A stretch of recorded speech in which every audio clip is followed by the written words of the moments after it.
Welcome, my Dreamcatchers. We're back. I'm giving you a video this time.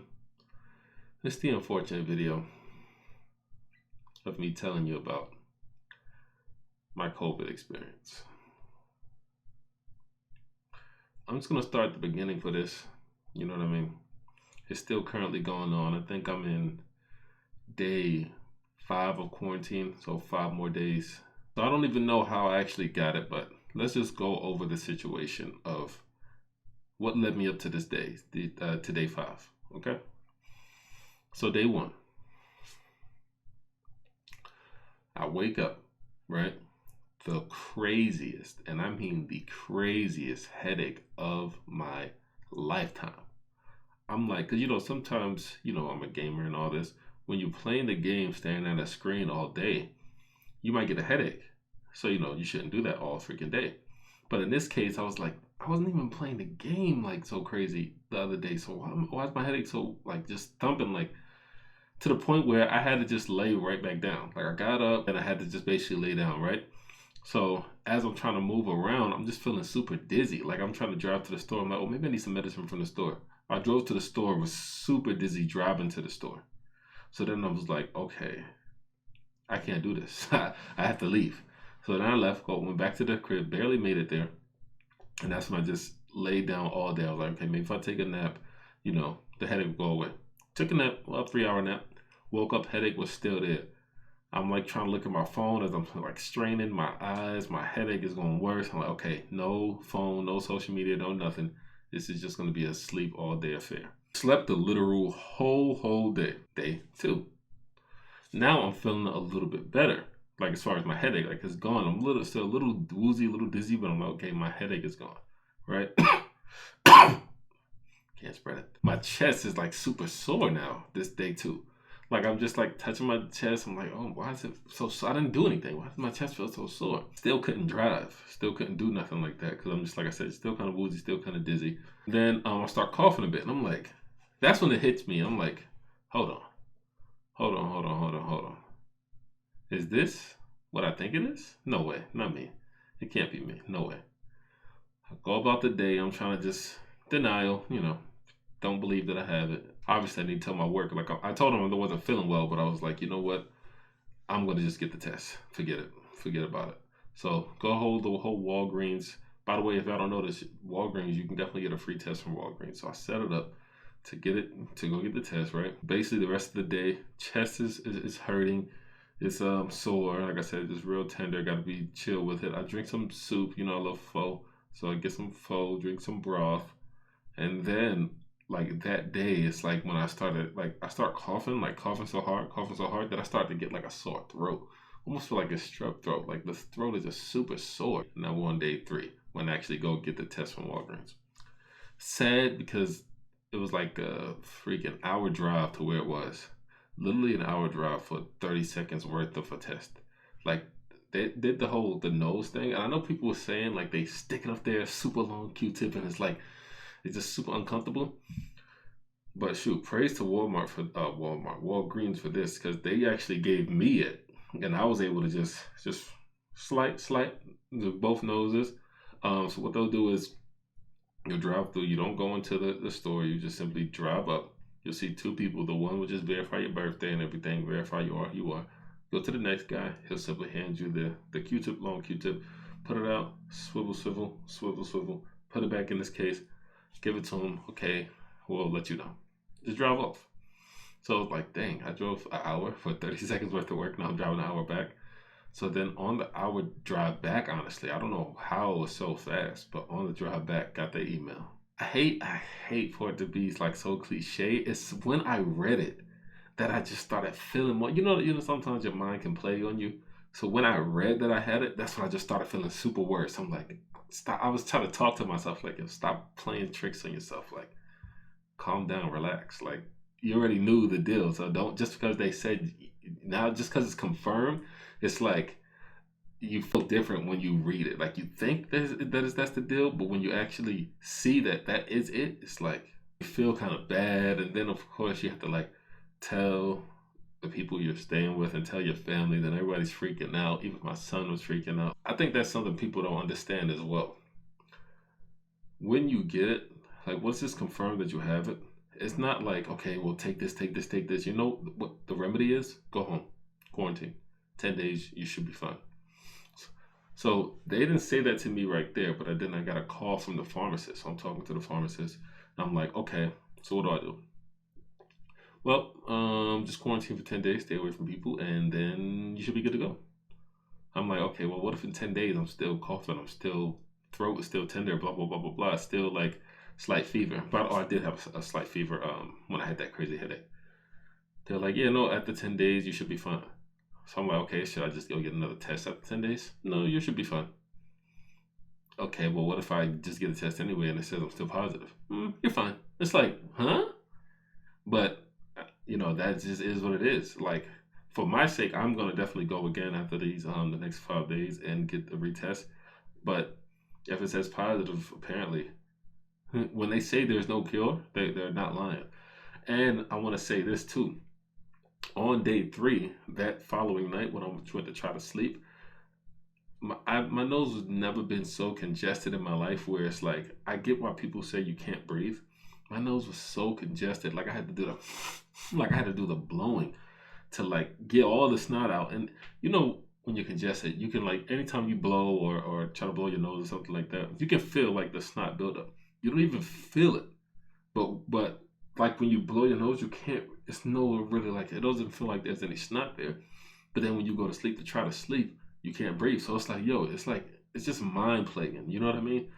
I think day 3 just let me realize like the worst part about COVID is the mental. Like your body's it's gonna feel like a cold, or if you have like it's gonna feel like strep throat, it's gonna feel body sore and all this stuff. But the mental part of it, because it's like you're feeling things that's not really there. That part of it, I don't think it's talked about enough. It's a mental battle. You can't do anything. You're gonna be just stuck in the house, be bored. Okay, you can game and all this stuff, but you can't really move. You don't want to touch no one. You don't want to touch yourself. You want to constantly wipe and things along those lines. So I get the mental part of it, which is what I've been going through. Like, because then you always, everyone's contacting you, like, hey, want to make sure you're okay, want to make sure everything's fine. And it's like, no matter how you feel, you're going to feel bad about just making other people feel that way, especially your loved ones. You know what I mean? So the mental part of the COVID, I think, is something that's just not talked about enough. That is the most stressful part of it, to be honest with you. It's like you feel like selfish. Like you let yourself be put in this position to get it. And now you have others freaking worried about your concern. You know what I'm saying? Maybe not even able to continue on with their day because they're so concerned about you. So that part of it, it's like you don't think about that part of it. You know what I mean? I'm thinking to myself, dang, I don't want to be another number on CNN when they say statistics. But it's not even about that part. It's about the part of like, I need to make sure everyone knows that I'm fine and I'm doing everything to take care of myself. So my remedy, probably 2 of these a day. Medicine balls from Starbucks soothe your throat. Because for me, the worst part is a sore throat. I would recommend, if you know that you have an early humidifier. I wasn't able to get one, but I know someone who had it and got a humidifier, and they didn't really have a cough, which brings me to day 4. Not only was my smell really not there when I woke up, my taste was gone. And that's when it gets really weird. It's like, why does everything taste so bland? Like, I can't taste it. Like, it's so hard to explain not being able to taste, but just like nothing has you will appreciate flavor going through COVID. You would appreciate smells going through COVID. Not being able to taste, that's weird. It's like spraying chloroseptic in your mouth than going to eat. Like it doesn't even taste right. That's why I've just been eating soup and drinking broth. Now day 5, which is the day I'm on now, I'm waking up. I feel it's like this is probably the longest I've never mind. This is probably the longest I'm about to say I went. Like I can't even have long talks without just coughing. Also, very important to keep a mask on because not only can you pass it through like coughing, but just exhaling. So this is why a mask is so important. Like I said, I want to just give this also to my family and friends. Hey, I'm feeling slightly better. I think my biggest lesson from this though It's just, like I said, mine is just the mental part of it, because yes, I'm going through this. I feel like trash. I feel like I don't want to move all day. I feel like, then you feel bad. It's like, dang, when I, like, if you take it to the extreme and you think, okay, like this could be the end for me, you start thinking about things like that. Like, you know what? Was I going as hard as I could have gone? Was I giving much love as I should have gone? Like, I don't care who you are. When you get it, you're gonna go through a phase of thinking, like, did I do all I was supposed to do? Like, is this the end? You know what I mean? Like, it sounds extreme, but you will think that, especially that the very first day with the crazy headache and the night where I couldn't breathe while sleeping. Like, it was crazy.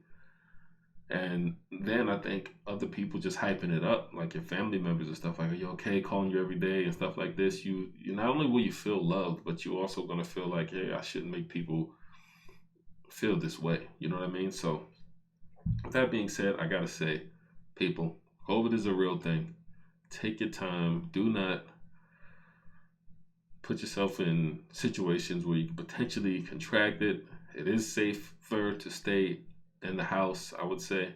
If you're going to go on events, be socially distant. Even if you feel you need to be active, like if you need to go to the gym, or if you need to go hiking, or just walking around, whatever the case is, make sure you're thoroughly sanitizing things, because yes, I do understand that it is past people to people, like person to person, and people not having the mask on, but you can sometimes touch things and then accidentally touch your face or your mouth and not realize it, and then you can that way as well.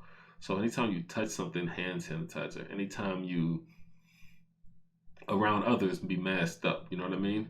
I will say this though, how it's seeming on the world like it's just immediate death sentence. It's not an immediate death sentence. You're gonna feel like death, but it's not an immediate death sentence if you were to get it. You know what I mean? But you should take it serious. Like, I feel like I'm a walking zombie. Like, you know what I mean?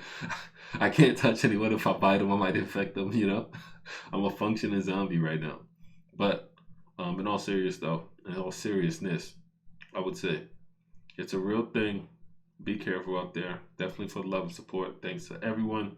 But as I'm getting better, and as I'm finishing off these last 5 days as far as quarantine, thanks to everybody who's still been holding me down as far as watching my videos and things along those lines, and listening to my music.